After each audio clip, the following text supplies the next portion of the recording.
Hola chicos, buenos días, ¿cómo están?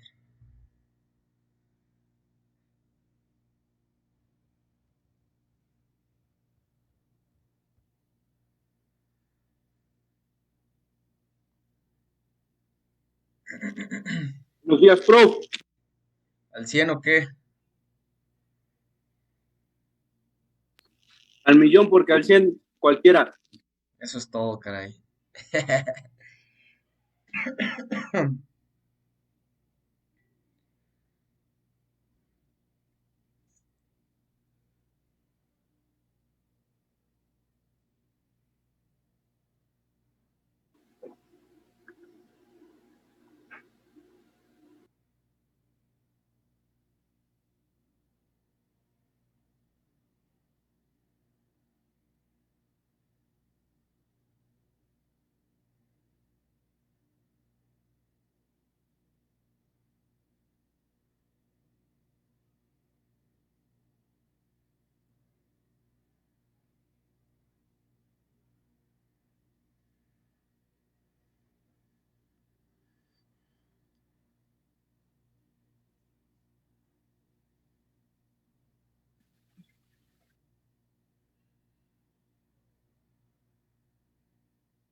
Muy bien, vamos a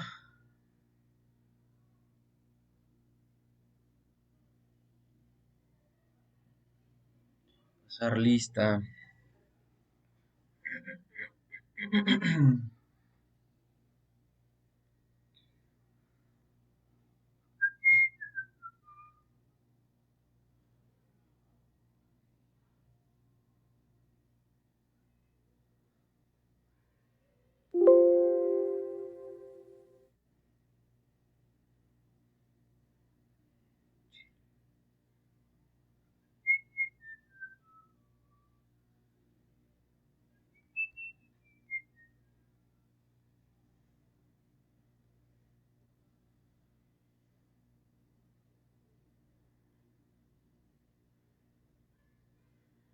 Sale, hoy es 24 de marzo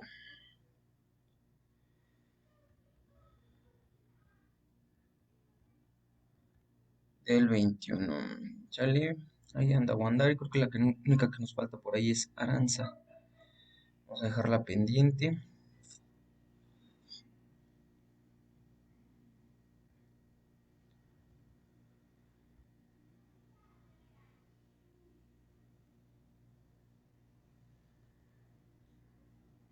Entonces,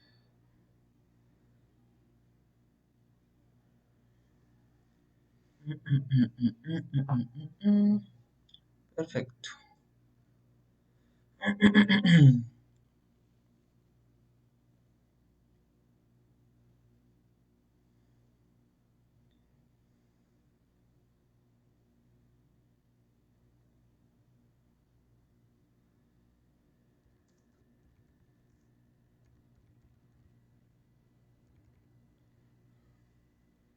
Sale. Vamos a retomar desde donde nos habíamos quedado la semana pasada. Que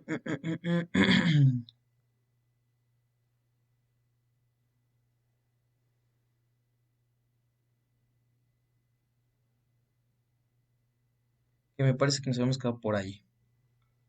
¿Sale?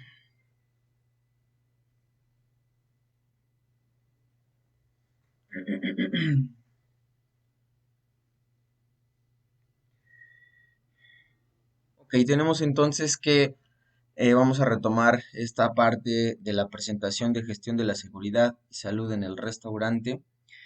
aplicado principalmente a lo que es aquí en México. Eh, bueno, nos habíamos quedado creo que en esta diapositiva, la verdad es que no me acuerdo muy bien, pero vamos a retomarlo desde aquí. Nos dice que, bueno, ¿cómo se traduce esto en la empresa? Desde el punto de vista social y económico, tenemos que, si se trabaja bajo condiciones inseguras, nos ponemos en riesgo como trabajador, pero también al cliente, igual a trabajador eficiente y responsable.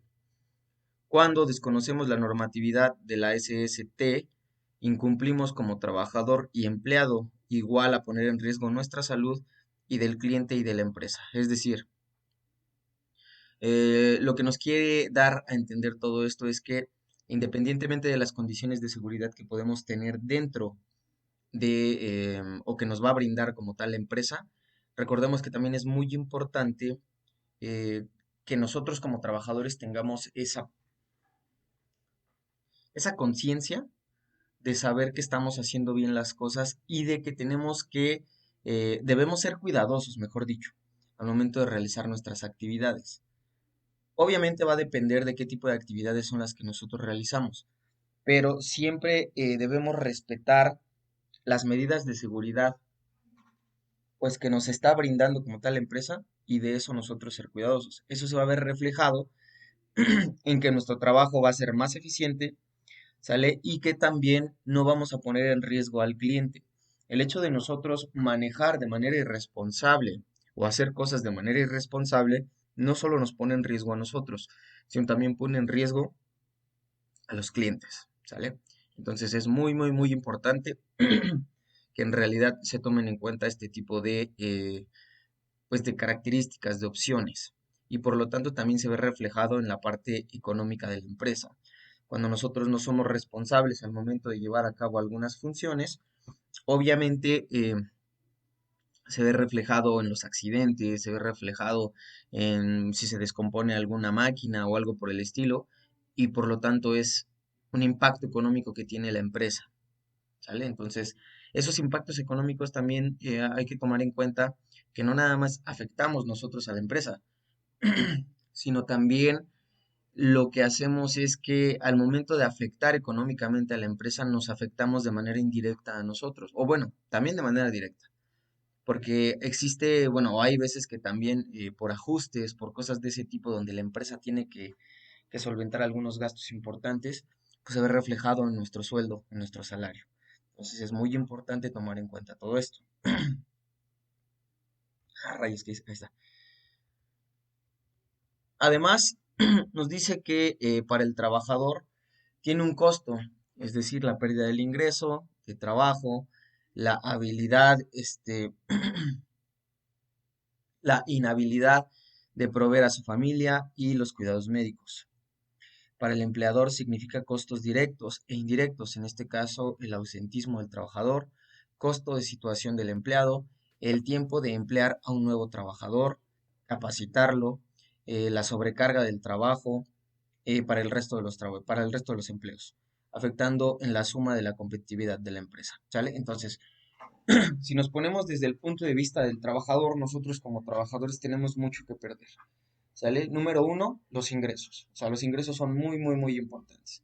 Creo que es el motivo principal por el cual todos trabajamos. O sea, creo que si alguien te dice que trabaja por gusto, realmente es...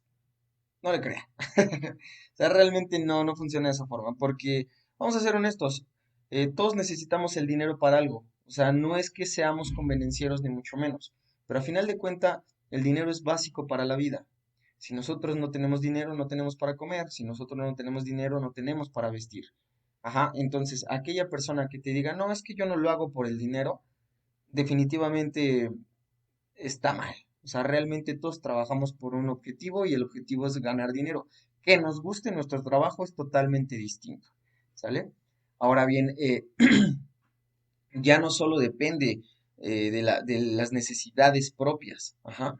O sea, ya no depende solamente de decir, ah, ok, pues bueno, no trabajo, pues yo no estoy comiendo. Pero en este caso, todas aquellas personas que tienen familia, que tienen hijos, pues es importante que tomen en cuenta este tipo de cosas porque de otra forma, quienes se ven afectados, pues en general es la familia, ¿sale? Entonces, Digamos que nosotros somos los principales afectados, aunque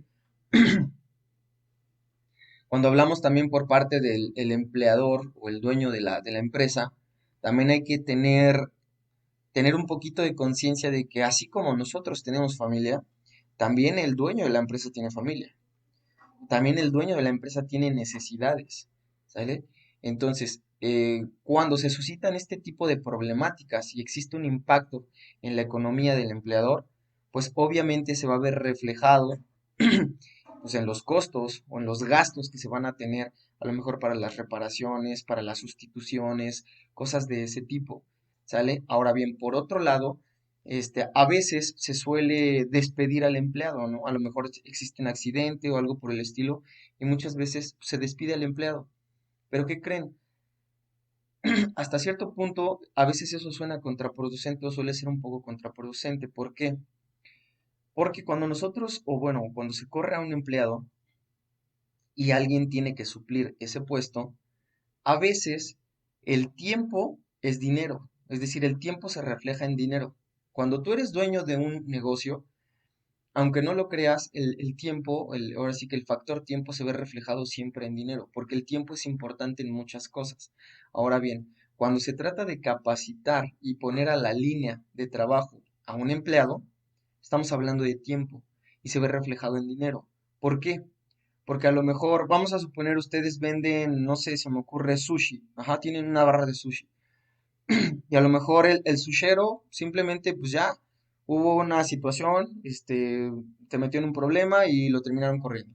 Y entonces contrataste a otro que te dice, yo también soy sushero, pero ¿qué crees? Al momento de la prueba, híjole, tiene el conocimiento, pero no sabe hacer todo lo que nosotros hacemos, ¿sale? Entonces, hay que enseñarle, hay que capacitarlo, va a ser lento, va a sacar lentas las cosas, etcétera, etcétera, etcétera, etcétera. Entonces, estamos hablando de invertir dinero y de invertir tiempo. Y en el caso, por ejemplo, de que no salgan rápidas las órdenes, de que a lo mejor si el otro sushero sacaba, no sé, 5 órdenes en media hora, este saca 2 órdenes en media hora, ¿me explico? Y eso también se ve reflejado en dinero. Entonces, muchas empresas lo que hacen es simplemente el ahorrarse el know-how, así es como se le llama en el punto de vista empresarial, el know-how, ¿sale? Que es decir, el cómo se hace o cómo lo hago. Para muchas empresas es muy desgastante invertir en el know-how, ajá. Pues por eso que muchas empresas, pues digamos que grandes, te piden como mucha experiencia, ajá. ¿Por qué? Porque les da hueva invertir tiempo en eso. Por ejemplo, hay empresas que te dicen, no sé, a lo mejor especialistas en logística, ¿no? Y te dicen, a lo mejor necesito un especialista en logística con, no sé, al menos 3 años de experiencia.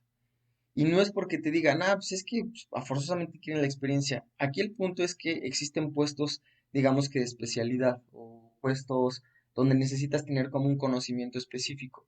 Si no los tienes, te tienes que empapar y te tienen que enseñar y para ellos es pérdida de tiempo. Entonces, para estas grandes empresas, lo ideal es, ah, ok, ¿de dónde vienes? No, pues vengo de la competencia, ¿no? O sea, la empresa competencia. ¿Qué estabas haciendo? Pues yo me encargaba a lo mejor de la parte de logística y distribución y me encargaba de esto, de esto, de esto y el otro. Ah, ok, perfecto. Nosotros también nos encargamos de esto y nos evitamos el know-how y bla, bla, bla, bla, bla. Y para ellos es más fácil la adaptación que tiene el trabajador en la empresa y no le inviertes tiempo y se refleja en dinero, ¿sale? Entonces lo mismo pasa, por ejemplo, en este caso, cuando tú tienes una cocina o un trabajador. A veces pierdes mucho tiempo en la capacitación y a veces resulta contraproducente porque cuando las empresas se dedican como a capacitar a alguien y a lo mejor al mes deja de ir a trabajar, fue pérdida de tiempo y fue pérdida de dinero, ¿sale? Entonces, esto es muy importante también y se ve reflejado, obviamente, en las pérdidas que va a tener la empresa o el restaurante. Bien, entonces, bien, nos dice que de qué se habla. Obviamente, pues estamos hablando de los riesgos. Nos dice ahí una frasecilla que nos dice más vale prevenir que curar, eso es cierto. Es más vale tener nuestros programas para la prevención. En este caso, el regulador va a ser la SST bajo una condición y bajo lo que es la vertiente de enfermedad o accidente. Es decir, se puede condicionar, se puede decir qué es lo que tienes que hacer y qué es lo que puedes evitar. O bien, esto se ve reflejado en una enfermedad o esto se ve reflejado en un accidente. ¿Sale? Entonces, para esto es lo que nos sirve todo, pues digamos que toda esta teoría que estamos teniendo. Bien, por otro lado tenemos esta parte de seguridad y salud en el trabajo. El número uno tenemos la parte de salud. Nos dice que es aquella que utilizamos para prevenir, proteger contra los riesgos de su labor. En el 2 tenemos la condición de trabajo. Tenemos que son las variables que definen la realización de una tarea concreta, entorno que determina una atención a la salud del trabajador. Y número 3 tenemos que la enfermedad laboral es el deterioro lento y paulatino de la salud del trabajador. ¿Sale? En este caso, bueno, tenemos unas imágenes del lado derecho, tienen un paréntesis, y bueno, ese paréntesis es para justamente identificar cada una de estas, salud, condición de trabajo y enfermedad laboral. ¿Sale? Pero bueno, está sencillo, la parte de enfermedad laboral es la parte donde está el médico con el paciente. La parte de condición de trabajo nos dice que son las variables que definen la realización de una tarea concreta en torno a determinar una atención salud trabajador. Es la que está al lado justamente y la de salud es la que está en la parte de arriba. ¿Vale?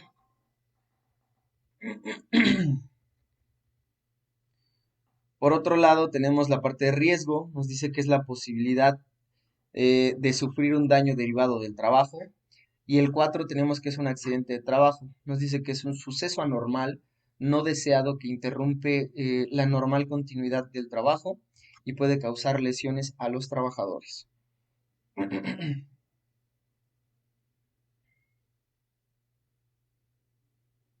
Bien.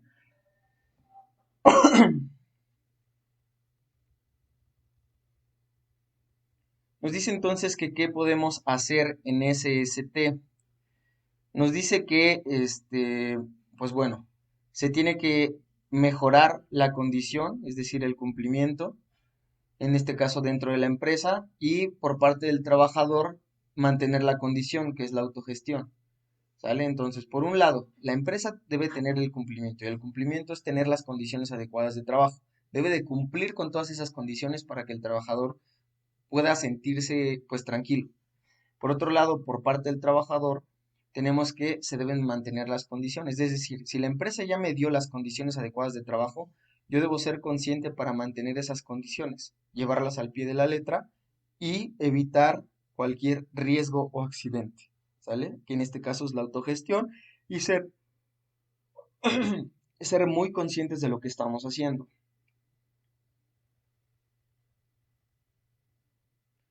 El objetivo de la gestión de la SST.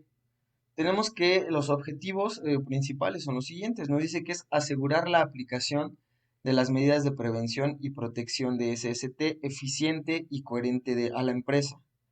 Establecer una mejora continua en SST y del cumplimiento normativo en la empresa, perdón.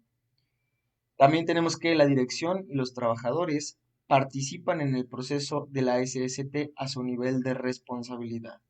¿Sale? Entonces, número uno, asegurar, ¿sale? Es decir, plantear, perdón, plantear bien cuáles son todas esas medidas preventivas.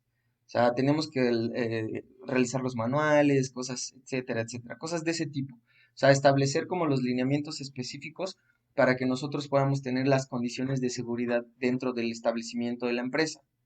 Luego, tenemos establecer una mejora continua, es decir, nunca es suficiente. Creo que siempre hay cosas que podemos sumar a nuestro, no sé, a nuestro manual de seguridad, ¿no?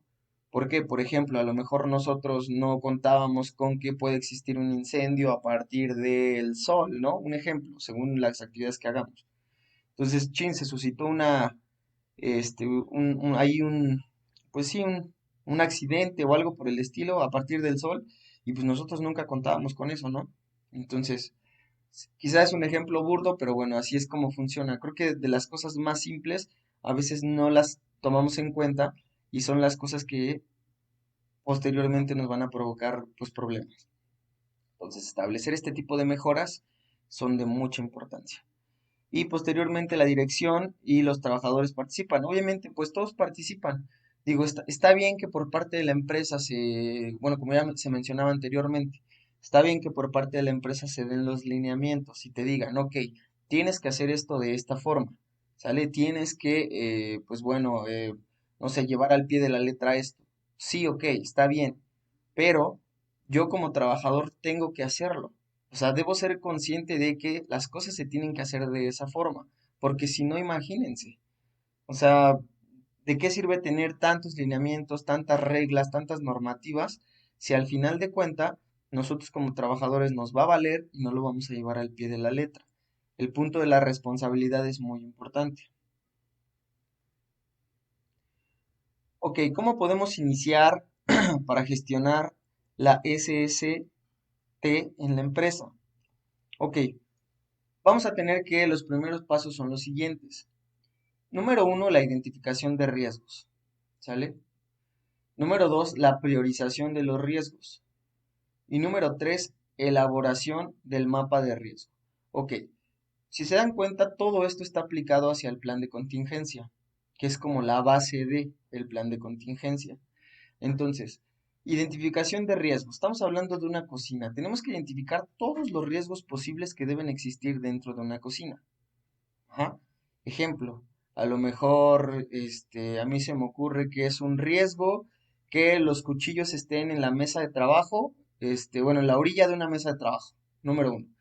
Número dos, para mí yo considero que a lo mejor es un riesgo que, si estás, no sé, lavando cuchillos, los dejes remojándose en una tarja. ¿Por qué? Porque a lo mejor alguien mete la mano y se corta la mano, ¿no? Número tres, a lo mejor yo considero que es un riesgo que, este, no sé, la marmita se encuentre demasiado llena, o la esté manipulando una persona que no sepa manipularla, ¿no? O se me ocurre que a lo mejor un riesgo dentro de la cocina puede ser que, este, pues no sé, tengamos o exista contaminación cruzada dentro de la mesa, es decir, tengamos productos crudos con productos cocinados, hablando desde carnes, frutas, verduras y lácteos, por ejemplo, ¿no? Es un riesgo también. Ahora, el punto es cómo los voy a priorizar, ¿qué es lo más importante? O sea, no es que uno sea más importante que otro. La priorización significa que cuál es más peligroso que otro, o cuál es más probable que suceda que otro. De eso va a depender la priorización de todo esto, porque si no, eh, todos tienen su nivel de importancia, porque al final de cuentas todos son riesgos, pero el punto es qué puede pasar más o qué se puede suscitar más o cuál puede ser más peligroso todavía, ¿sale? Posteriormente la elaboración del mapa de riesgo. En este caso del mapa de riesgo aplicado a una cocina, literalmente nosotros tenemos que dibujar la cocina, ¿sale? Aquí sí es muy, muy importante que nosotros pues dibujemos todo el croquis de la cocina, desde la entrada del personal, desde a lo mejor la parte de lo que es, ¿cómo se le dice? La entrega de mercancías, de almacén, cómo está distribuido el almacén, si tenemos cámara fría o no tenemos cámara fría, a lo mejor si existe cocina caliente, cocina fría, área de pastelería, área de panadería, no sé. O sea, todas esas características que va a tener la empresa. Y bueno, en este caso también se debe incluir el salón comedor. Sale en la elaboración del mapa de riesgo. Y recordemos que el mapa de riesgo se tiene que identificar con señalizaciones, ¿cómo se le dice? Bueno, con señalizaciones, las cuales nos van a indicar qué es lo que sucede en esa zona. A lo mejor es una zona de fuego, a lo mejor es una zona donde existe el frío, las temperaturas son bajas, a lo mejor es una zona donde existe la manipulación de, no sé, ¿cómo se le dice? Instrumentos punzocortantes, no lo sé, área de extintor, bla, bla, bla, bla. O sea, todas esas características deben estar en la elaboración del mapa de riesgo. Posteriormente tenemos el plan de acción, que es qué es lo que voy a hacer si se suscita esto, y la verificación del plan de acción, ¿sale? Bien. ¿Cuáles son las herramientas? ¿Sale? Entonces aquí tenemos una herramienta para la empresa. Nos dice que la identificación de riesgos, nos dice el comité responsable del levantamiento del perfil de riesgos y concretar un plan de acción. ¿Sale? Es decir, debe existir un comité. Este comité nosotros lo podemos crear como dueños de la empresa. Vamos a suponer, yo tengo un restaurante. Ujú, y a lo mejor en ese restaurante yo tengo, no sé, 17 personas trabajando dentro de la cocina, más 5 personas que trabajan en el área de servicio, ¿no? Entonces tenemos un total de 22 personas. Entonces, obviamente necesito elaborar un comité. A lo mejor yo no soy dueño único, yo soy socio.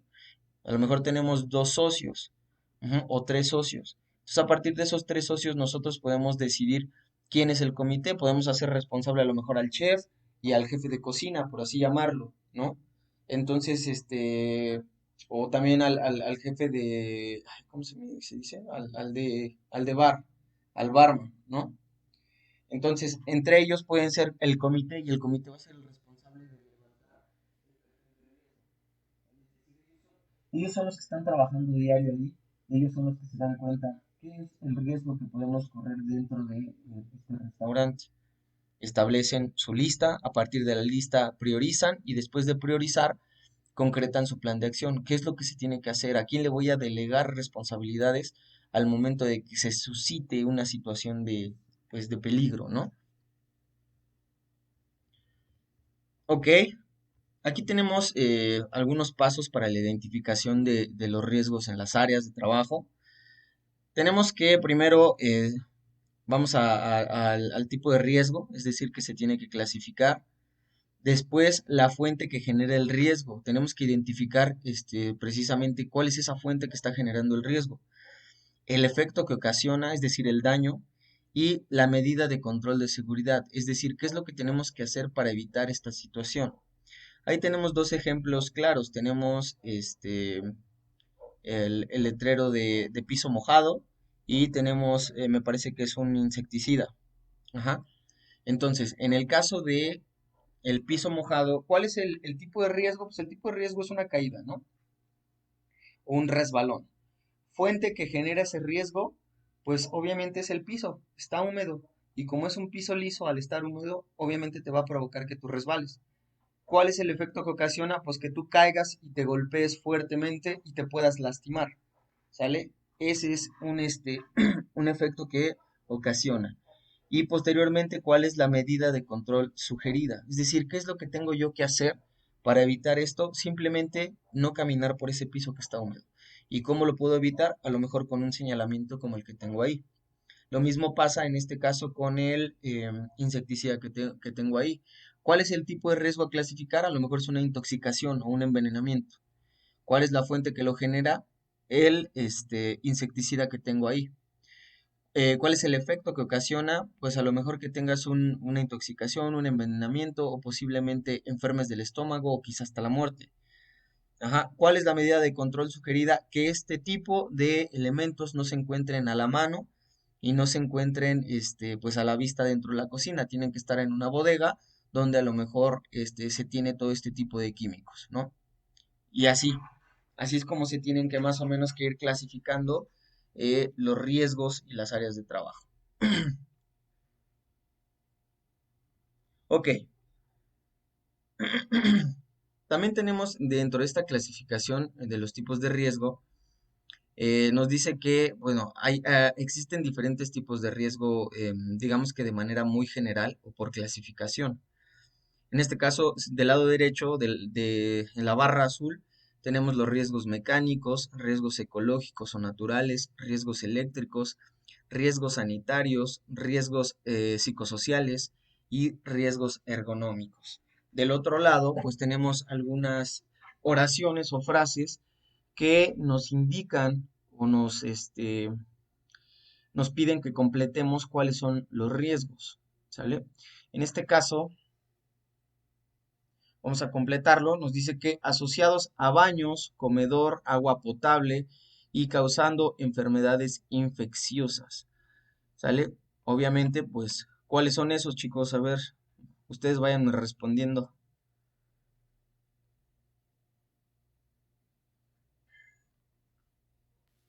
primera es H. La primera es A, Sí, chef. ¿seguro? La segunda es B. La tercera es H. No manches, no. La primera es D, ¿no? Así es, la primera es D. Ya Para le va a Carlitos. La la tercera es segunda, B. la tercera es B, Sí. la segunda,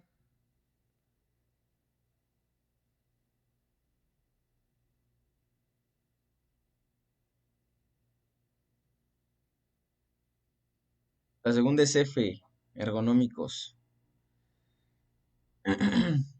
La cuarta dice maquinaria, aparatos que pueden liberar energía La eléctrica. Eso. Eh, la quinta nos dice que son equipo y herramientas que ocasionan machucones, cortaduras, amputaciones y atrapamiento.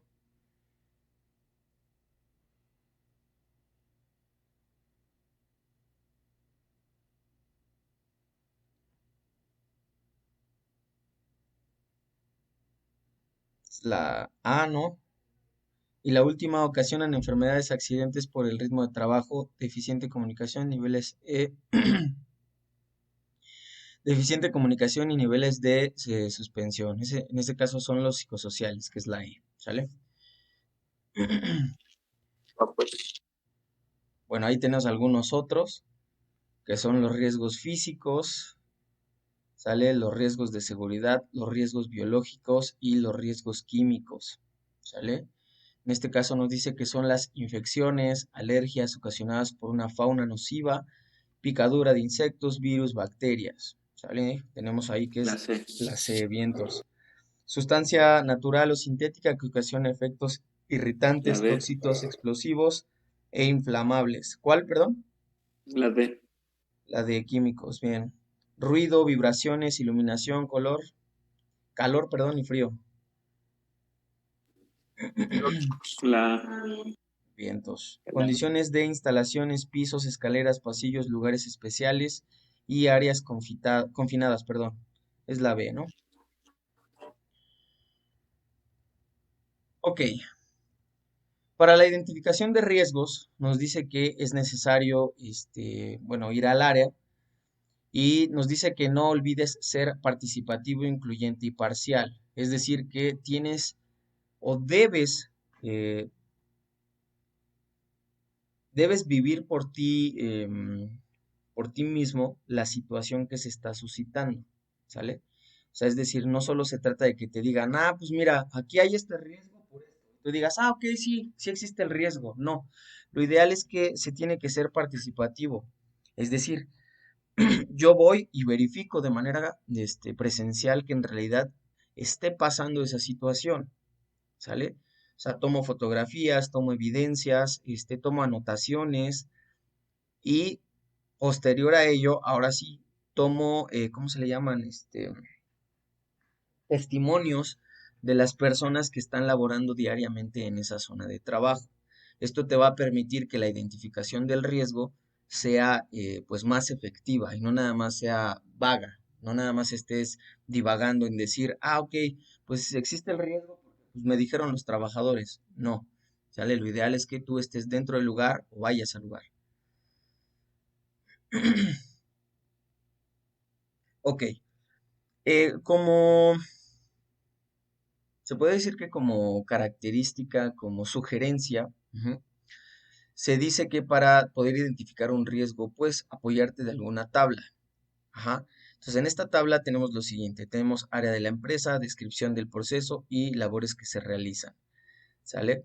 En este caso tenemos, nos habla del riesgo, la fuente generadora, el posible efecto y medida de control. ¿Sale? Entonces, esto es muy importante. Nosotros tenemos, por ejemplo, en una cocina, si nosotros vamos a una cocina, tenemos que identificar primero cuál es el riesgo. ¿Es un riesgo físico, un riesgo químico, riesgo de seguridad, un riesgo biológico? ¿Qué tipo de riesgo es el que tenemos en esa zona? Posteriormente, ¿cuál es la fuente generadora? A lo mejor es una amasadora, una cortadora, una laminadora, no lo sé. ¿Cuál es el posible efecto? O sea, a lo mejor es una lesión en un brazo, en una mano.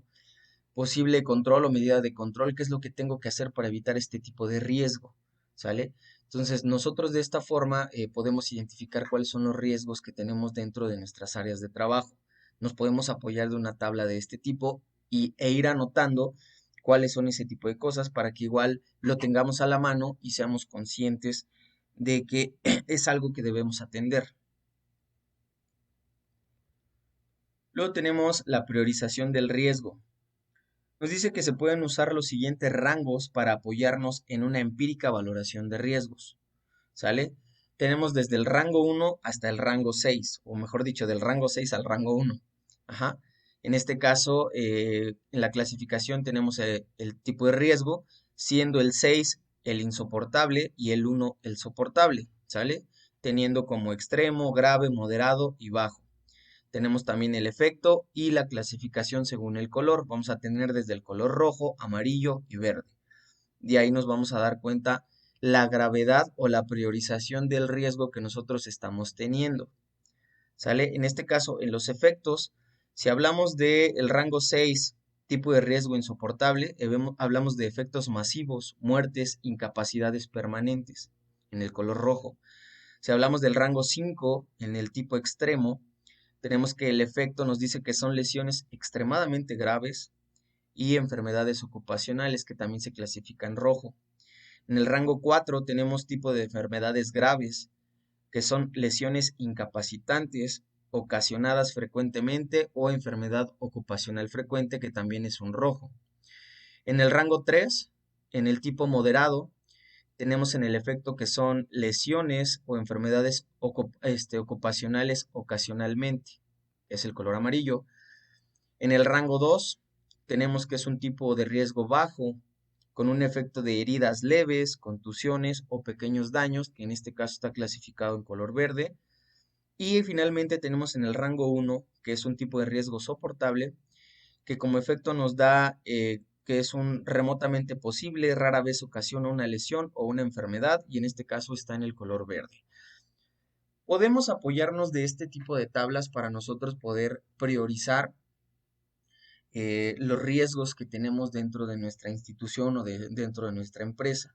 Es muy importante que nosotros aprendamos a priorizar estos tipos de riesgo porque estos tipos de riesgo nos van a servir, o bueno, esta priorización nos va a servir también para cuestiones legales. O sea, a lo mejor nosotros como dueños podemos decir, ok, pues sí va a pasar esto, ¿no? Pero también hay que tomar en cuenta que hablando de cuestiones legales, esto va a ser muy importante para no meternos en un asunto, por ejemplo, de indemnizaciones o de demandas, ¿sale? Porque a lo mejor nosotros no tenemos una clasificación o una priorización de riesgos y simplemente sucede pues, un accidente, ¿no? Y a lo mejor este accidente, pues como nosotros no habíamos priorizado, pues no le dábamos la importancia necesaria y no decíamos, híjole, ay, no, no va a pasar nunca, ¿no?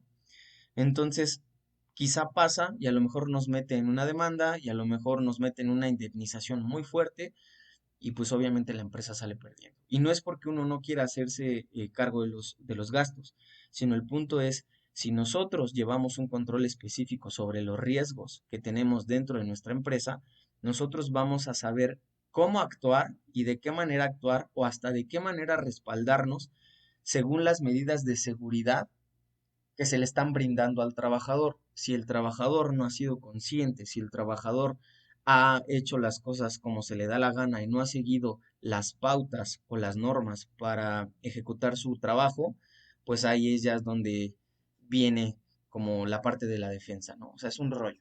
Pero pues bueno, es importante tener en cuenta esta parte de la priorización de los riesgos.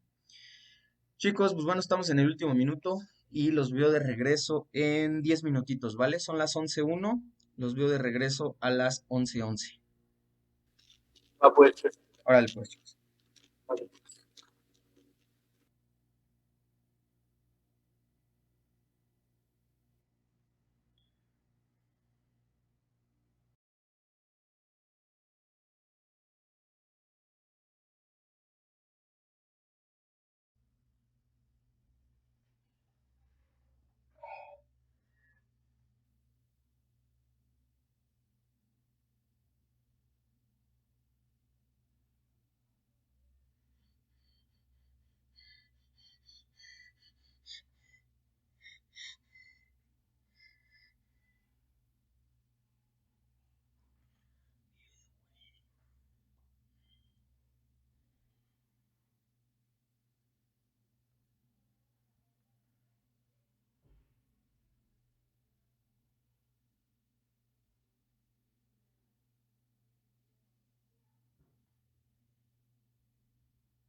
Bien,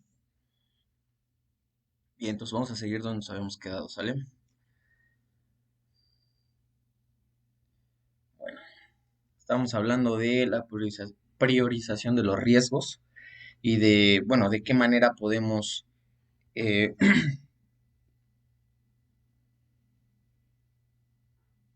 un segundito, por favor.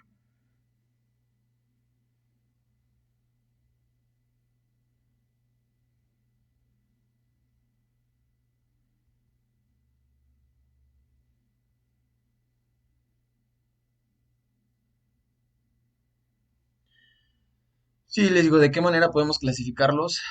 ¿De qué manera podemos ver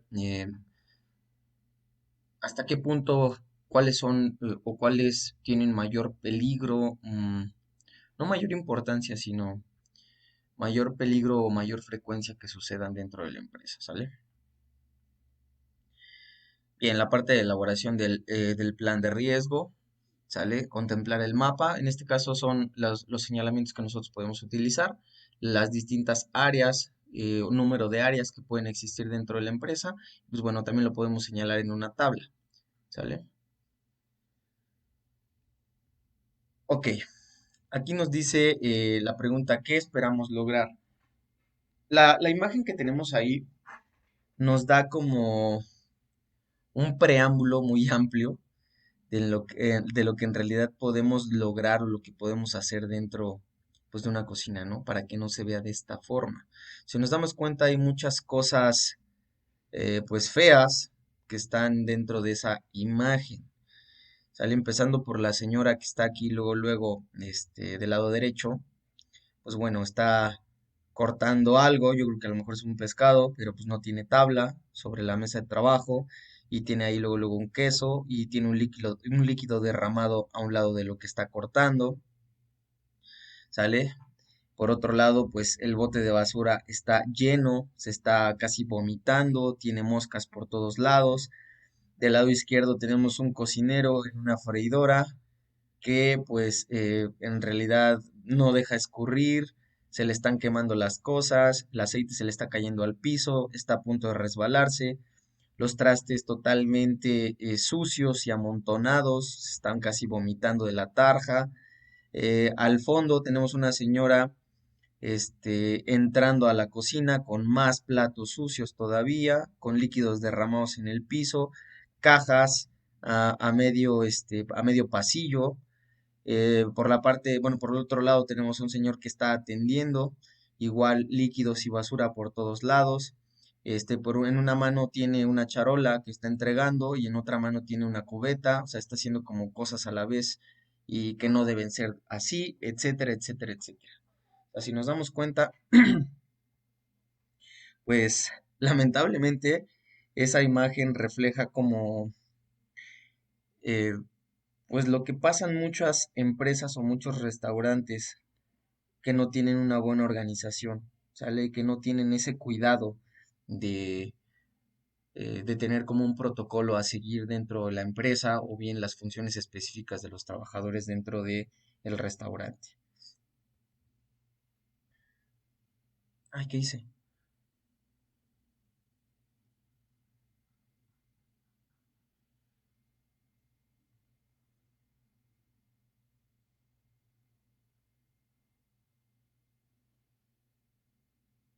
Bien.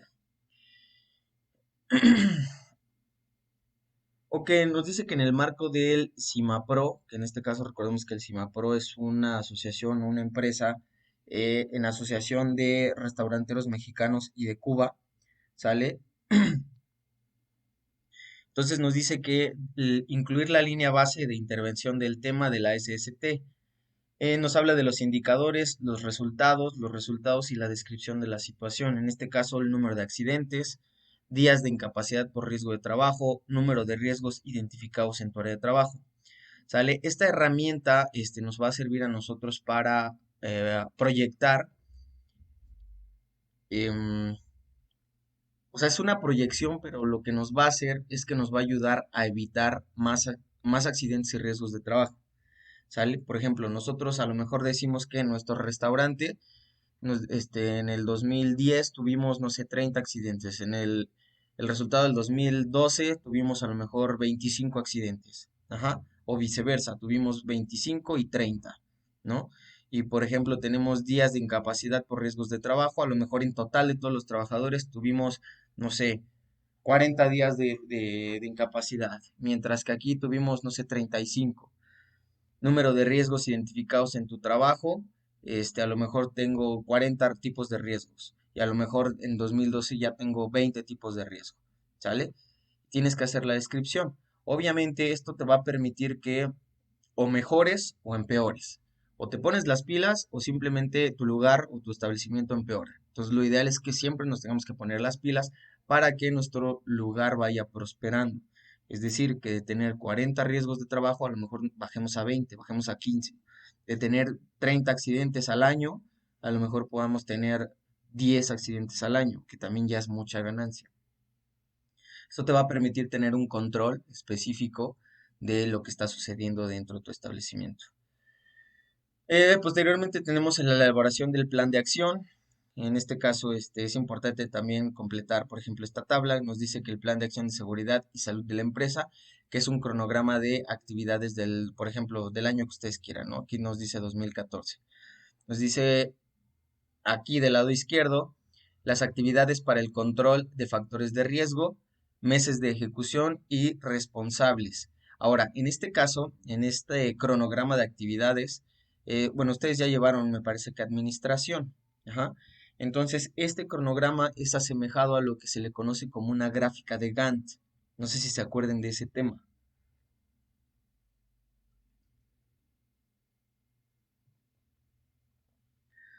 ¿Sí? ¿Sí vieron el tema o no lo vieron? No lo recuerdo, chef. A ver, denos Ok, la una gráfica de breve. Gantt es una herramienta de planeación, ¿sale? Esta herramienta de planeación lo que te va a permitir es clasificar las actividades o programar las actividades según el tiempo estimado. Es decir, les voy a poner un ejemplo. A lo mejor ustedes van a abrir un restaurante, ¿no? Ustedes tienen el proyecto de apertura de un restaurante. Entonces, tú en tu gráfica de Gantt, lo que vas a hacer es que vas a plasmar todas las actividades habidas y por haber desde la planeación de tu restaurante hasta la puesta en marcha del lugar. Es decir, vamos a suponer que ustedes tienen todo lo necesario, compraron un terreno, van a construir, bla, bla, bla, bla, bla, todo ese tipo de cosas, ¿no? Entonces, tú en tu cronograma, en tu gráfica de Gantt, lo que vas a hacer es que vas a enlistar todas las actividades, por ejemplo, este lado izquierdo, vas a graficar, perdón, a enlistar todas tus actividades. Y en la parte de en medio, donde tenemos los meses de ejecución, esto puede ser por semanas, puede ser por días, semanas, meses o hasta años, ¿sale? Según como nosotros lo clasifiquemos o como estemos haciendo nuestra gráfica de Gantt. En este caso aquí nos está mostrando por meses, pero regularmente o lo más, se puede decir que lo más cómodo es hacerlo por semanas, ¿sale? Porque a veces no necesitas ni meses, sino necesitas semanas. Y entonces tú vas a decir, compra, a lo mejor compra el terreno, ¿no?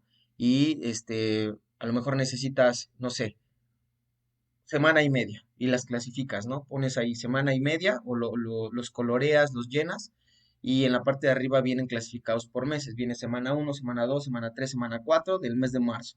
Semana uno, semana 2, semana 3, semana 4 del mes de abril. Y así sucesivamente hasta a lo mejor contemplar lo que es un año, 2 años, no lo sé. Ajá. Y entonces ahí te digo, el compra del terreno, dices una semana o semana y media. Pum, ahí lo pones.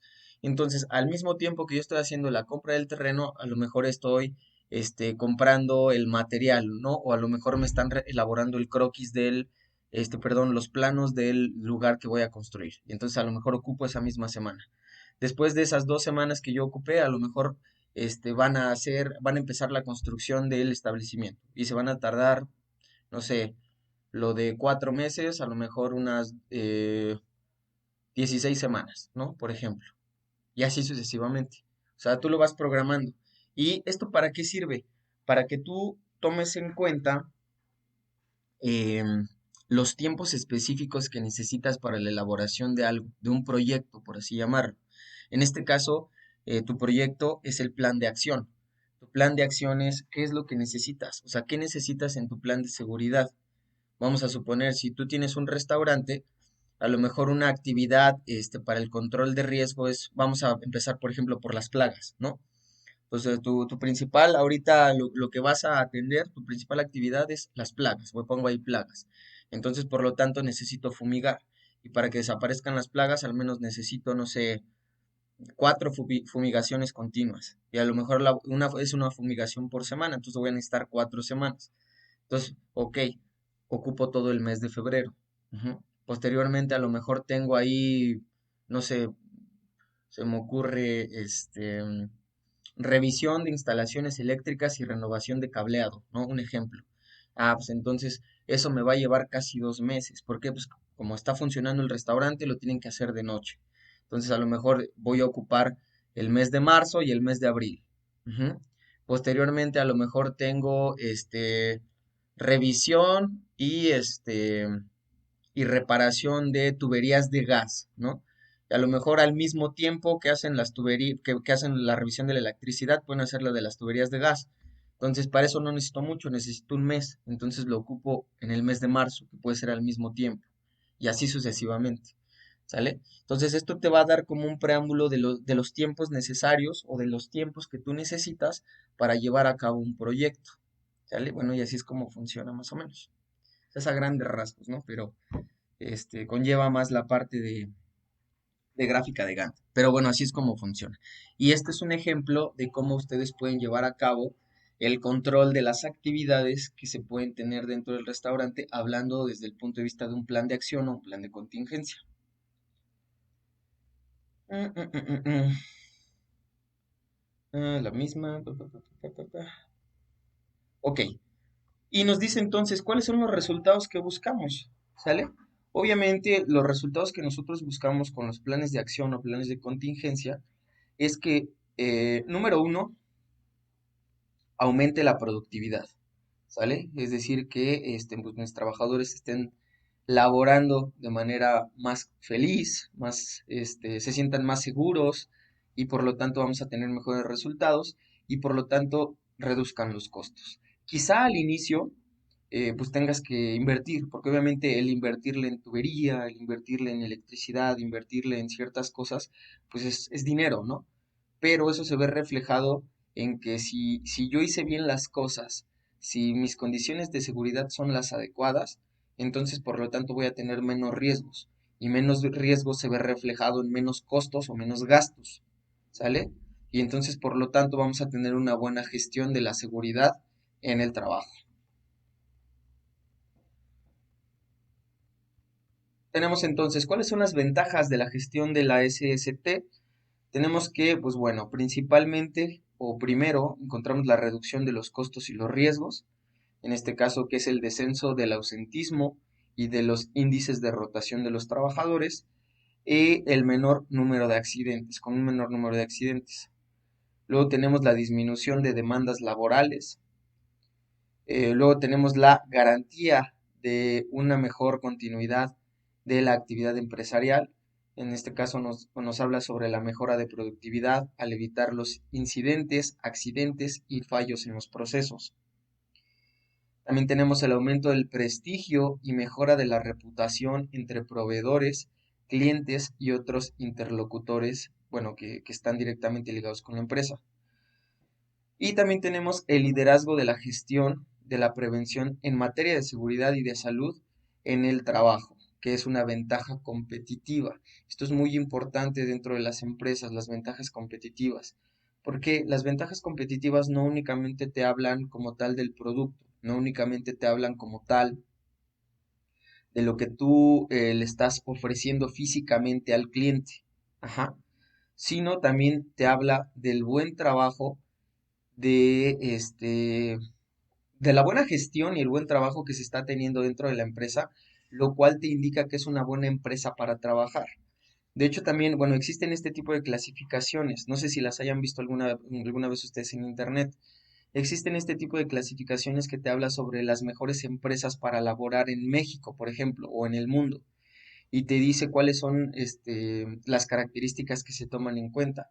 Se toma en cuenta a lo mejor lo que es el salario, se toma en cuenta los horarios laborales, se toman en cuenta los riesgos de trabajo, las condiciones adecuadas de trabajo, etcétera, etcétera, etcétera, prestaciones, cosas de ese tipo. O sea, digamos que sí existe como una clasificación donde te pueden decir cuáles son las mejores empresas para laborar. Por ejemplo, en el ramo hotelero existe esa clasificación en México, que te dicen cuáles son las mejores empresas para laborar. Me parece que sí, creo que fue en el 2019, o 2000, sí, 2019 o 2018, no recuerdo muy bien. Dentro de esa clasificación de las mejores empresas hoteleras para trabajar en México, se encontraba justamente una cadena hotelera mexicana, que es Grupo Vidanta. No sé si lo han escuchado o lo conocen. Ajá. Grupo Vidanta se encuentra dentro de las mejores empresas para laborar en México. ¿Por qué? Pues por las condiciones de seguridad, por las prestaciones, por los salarios, por el trato hacia los trabajadores, etcétera, etcétera, etcétera. O sea, tiene como características muy importantes que obviamente ponen em, como prioridad al trabajador. Y eso es muy importante. Son pocas empresas las que en realidad pues toman en cuenta pues ese tipo de características. Por ejemplo, hay otro ramo hotelero que también es, bueno, que se encuentra muy aquí en México, se encuentra presente casi en todas las playas de México, pero pues no solo en México, también en el mundo. No sé si han escuchado también de Grupo Barceló, de los famosos hoteles Barceló. Hoteles Barceló, por ejemplo, es una empresa española, hotelera española. Pero, híjole, hace algunos años, leyendo como algunas semblanzas que también encontré por ahí sobre algunas clasificaciones en internet, hablaban de que Grupo Barceló se encontraba dentro de las peores empresas para laborar. ¿Por qué? Pues por las condiciones de trabajo, por los salarios bajos, por la explotación a los trabajadores, entre algunas otras cosas. Yo por experiencia les puedo decir, yo estoy en Barceló y eh, la verdad es que no fue como muy grato estar en Barceló. O sea, la verdad es que sí tiene como ahí como sus características medio raras y medio extrañas. Pero hablando del grupo Vidanta, Vidanta sí tiene como cosas muy buenas. Y de hecho, pues Vidanta son los dueños de los hoteles de los Mayan Palace. Ujú. El grupo Mayan Palace son los dueños del grupo Vidanta. Y también los dueños de Grand Vidanta, entre algunos otros hoteles importantes que existen tanto, por ejemplo, en Acapulco, en Puerto Vallarta, en Riviera Nayarita, en Riviera Maya, en Cancún y creo que también tienen en Los Cabos. Entonces, está muy, muy, muy bueno lo del grupo Vidanta. Y de hecho también hace poco, hace año y medio, me parece, año y medio creo que sí, abrieron un parque temático en Riviera Maya, que es como un parque acuático, que también está muy, muy interesante. Por otro lado, también hablando de grupos hoteleros mexicanos, por detrás del grupo Vidanta tenemos a este grupo Xcaret.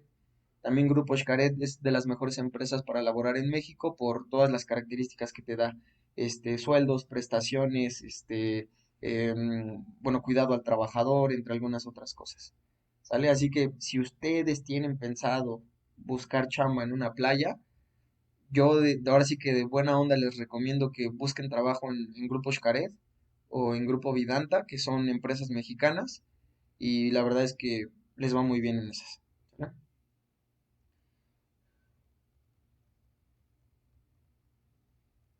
Bien.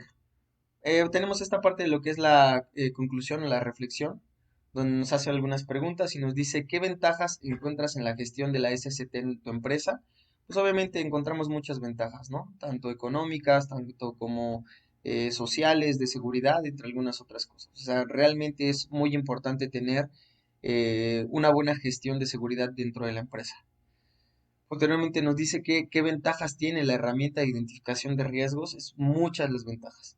Hace un momento, bueno, cuando les explicaba la clasificación, les di una de ellas, que es justamente, este, bueno, al momento de nosotros poder identificar cuáles son los riesgos más inminentes o más grandes que tenemos dentro de la empresa, pues bueno, nos va a permitir que nosotros tengamos más cuidado en esas áreas de oportunidad.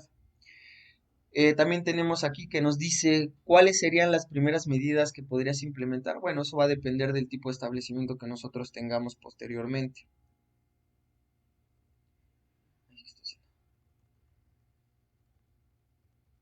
Y por último tenemos estos acuerdos de seguimiento.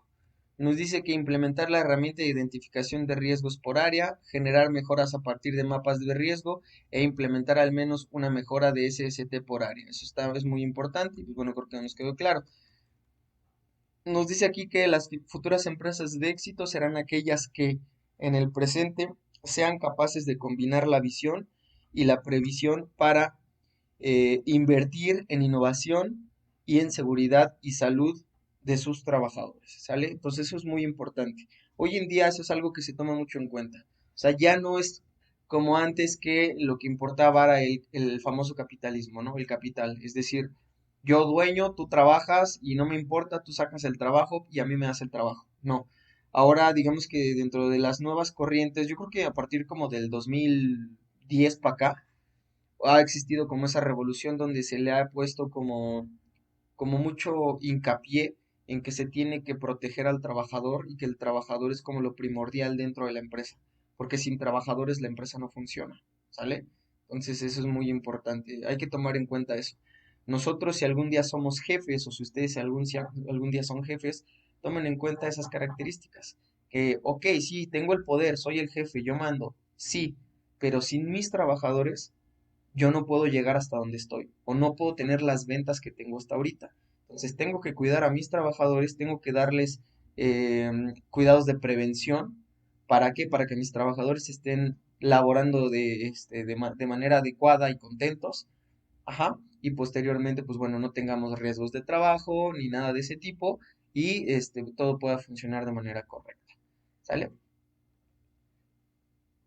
¿Dudas, preguntas de eso? ¿Todo bien?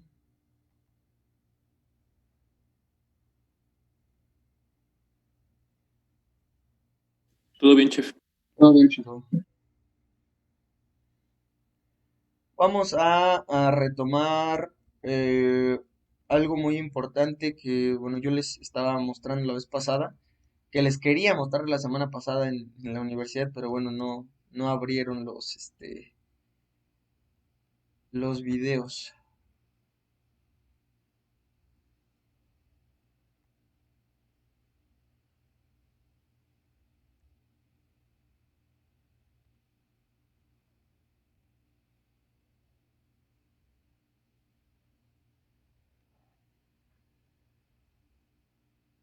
Creo que tampoco lo quiere abrir. Ahorita lo busco y se los paso de volada. Dame un segundito, por favor.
Ok, ahora sí ya. Se los voy a compartir.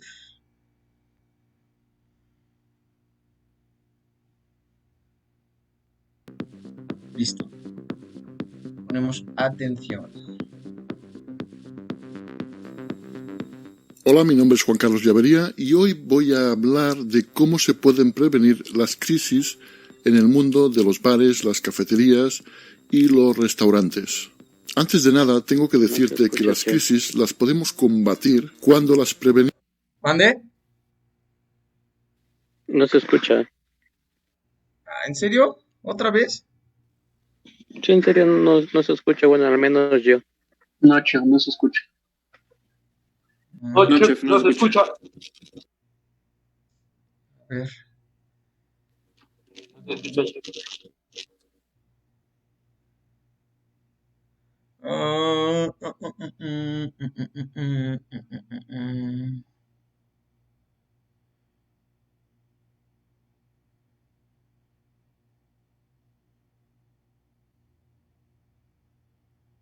A ver, me dicen si se escucha. Antes de que se presenten. Pero Chef, no podemos... es que creo que tiene que quitar como compartir la pantalla y después cuando le da la opción de compartir, me parece que le aparece una opción Ajá. que dice como compartir audio, algo así. Ok, a ver, déjame checar.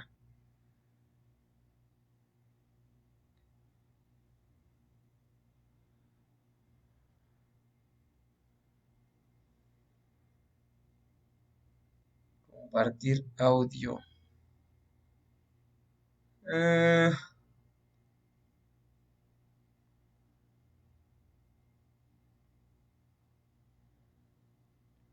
No, pues no. Ay, ¿qué hice? O sea, ¿dónde le doy, Charlie? Es que cuando a mí me ha tocado compartir pantalla, me sale como un cuadro que Ajá, me dice como exactamente qué pestaña quiero compartir. ajá. Y después de eso, creo que hay como un cuadrito abajo, así como chiquito, que da la opción de compartir el... Share sound, aquí está. Sí, sí, sí, sí, sí. Gracias, Charlie.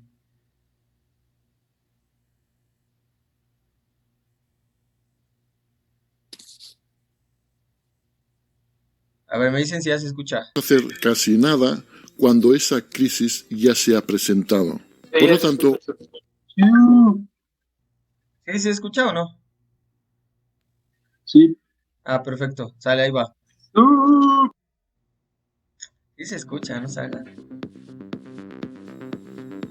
hola, mi nombre es Juan Carlos Llavería y hoy voy a hablar de cómo se pueden prevenir las crisis en el mundo de los bares, las cafeterías y los restaurantes.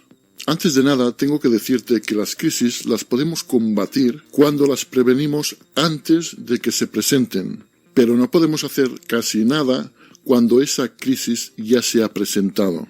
Por lo tanto, hoy voy a hablar de cómo podemos prevenir una crisis para que cuando llegue no nos perjudique tan gravemente.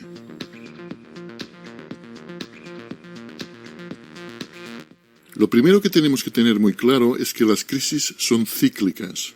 Por tanto, sabemos seguro que de vez en cuando vamos a sufrir algunas crisis a lo largo de nuestra vida. Lo que no sabemos es si será más grande, más pequeña o cuándo se presentará. Pero sabemos seguro que tarde o temprano vamos a entrar en crisis. Por tanto, lo que debemos hacer es prevenirlas para que nos afecte lo menos posible. Las actitudes más efectivas para prevenir las crisis es la proactividad y la anticipación, o sea, tener un plan de contingencia, con el cual evitamos tomar decisiones precipitadas, provocadas por el miedo, y que vayamos dando tumbos sin control por no haber hecho ninguna previsión.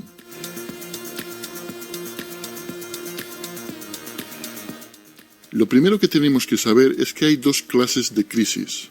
La primera es la personal y la segunda es la global. La crisis personal es la crisis que se origina en nosotros o en ámbitos muy cercanos. Por ejemplo, si tenemos una enfermedad o tenemos un accidente o que la cocina de nuestro restaurante se incendie o que nuestro socio nos arruine el negocio o que nuestra pareja nos pida el divorcio. Y la crisis global es la que nos afecta porque nos la transmiten hechos muy lejanos a nosotros. Por ejemplo, una crisis financiera mundial o una crisis financiera estatal de nuestro país o, por ejemplo, desastres naturales como terremotos, huracanes, etc. Esto lo digo porque muchos emprendedores creen que las crisis solo son cosas de políticos y de grandes economías, pero en la mayoría de ocasiones son mucho más numerosas y más peligrosas las crisis personales que las globales, ya que las personales nos afectan mucho más directamente.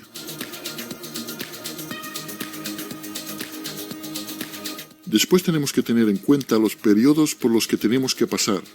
El primero es la precrisis, el segundo la crisis en sí y el tercero es la poscrisis. La precrisis es el espacio de tiempo que tenemos antes de que se presente la crisis, que es precisamente donde nosotros tenemos más posibilidades de actuar y defendernos. La crisis es el espacio de tiempo donde nuestra situación atraviesa la adversidad y la poscrisis es el espacio de tiempo que hay a partir de que una crisis se da por terminada. Durante el periodo de precrisis básicamente podemos hacer dos cosas que son las más importantes y las que realmente nos van a dar el poder de influencia cuando lleguen momentos muy difíciles. Lo primero es la formación. En algunos países latinoamericanos creo que le llaman capacitación. Y el segundo es crear un plan de contingencia. La formación es algo realmente fundamental y básico. Una cosa importante que tengo que decir es que cuando digo formación no me refiero a estudiar, sino que me refiero a aprender, que es muy diferente. No importa la edad que tenga una persona, todos debemos dedicar un rato todos los días a aprender algo útil para nuestro trabajo. Alguien que tiene o pretende tener un negocio como un bar, una cafetería o un restaurante, puede hacer, por ejemplo, cursillos de coctelería, de cocina, de seguridad alimentaria, de cata de vinos, de cafetería, habilidades sobre negocios o algo tan sencillo como seguir canales de YouTube especializados en el tema que nos interese. Cualquier cosa que permita aprender cosas útiles para poco a poco ser mejores en nuestro trabajo. Recuerda, todos los días debes aprender algo nuevo de utilidad, de una forma o de otra. Esto es básico. Y es una de las medidas anticrisis más efectivas que existen. Y después tenemos el famoso plan de contingencia. El plan de contingencia es un plan de choque anticrisis y su única misión es que cuando se presente una crisis podamos minimizarla para que nos afecte lo menos posible. Si aún no has emprendido, puedes poner un pequeño apartado en tu plan de negocio con un plan de contingencia. ¿Y qué debería contener este plan de contingencia? Pues ahora lo veremos.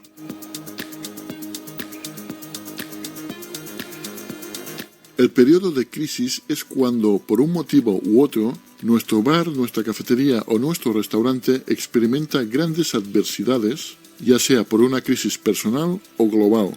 Y ahora es el momento en que los que hemos hecho nuestros deberes sacamos a relucir nuestro plan de contingencia que hicimos mucho antes de que la crisis se presentara. Lo primero que hicimos en su momento fue diversificar el negocio. La diversificación siempre ha sido un plan de contingencia por sí mismo, ya que poner los huevos en diferentes cestas es lo primero que nos va a salvar de muchas adversidades. Por ejemplo, en un negocio de restaurante sería buena idea hacer servicios takeaway, es decir, hacer comida para que el cliente se la lleve y, por tanto, que el 100% de la facturación no dependa de las mesas. Otra posible diversificación sería el servicio delivery, que es cuando nosotros con nuestros propios medios llevamos los pedidos al domicilio del cliente. También podríamos hacer servicios de catering o montar una panadería al lado del restaurante, etc. Mil cosas.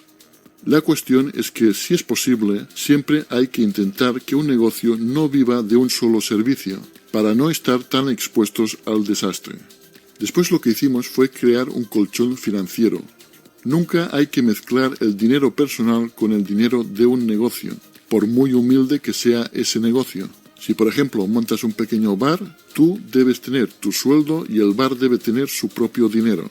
Después de que el negocio pague todo lo que tenga que pagar, impuestos, sueldos, gastos de todo tipo, reinversión, lo que sea. El dinero sobrante, que son los beneficios reales, poco a poco van engordando el colchón financiero. Esto nos permitirá una buena amortiguación cuando una crisis golpee nuestro pequeño negocio.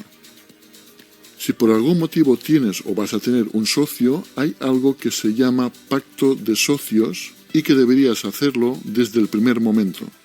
Es un documento en el que indica detalladamente los derechos y obligaciones de cada socio. De esta manera las palabras no se las lleva al viento, que es algo que pasa desgraciadamente muy a menudo.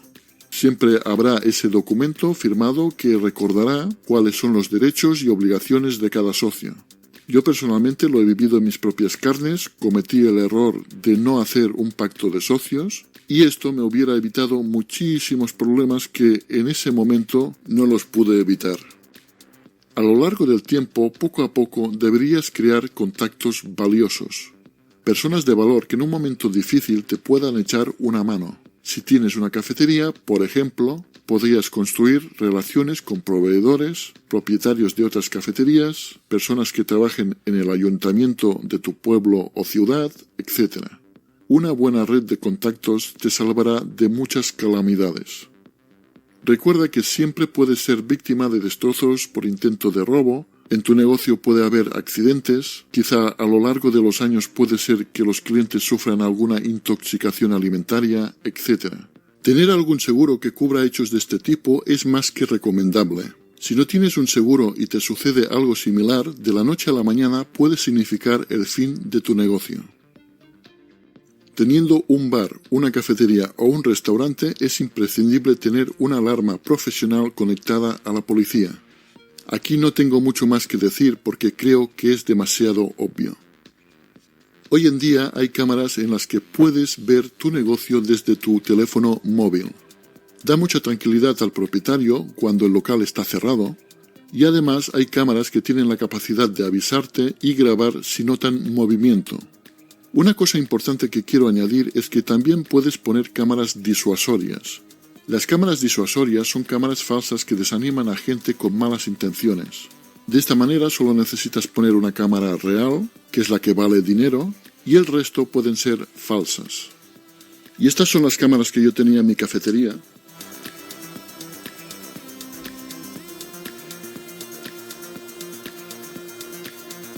Pero hoy en día hay cámaras disuasorias mucho más modernas y están muy bien de precio.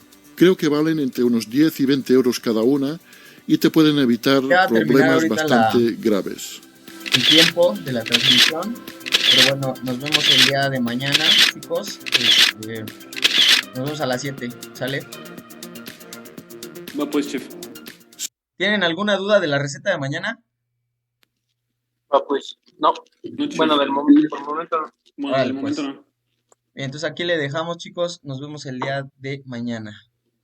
Sale, chef. Vale, pues Sale, cuídense chef. mucho. Nos vemos. Nos vemos, Bye, bye. cuídense, cracks. Nos vemos, cuídense, cracks. Bye, bye, bye, bye, todos. Adiós. Saludos, bye.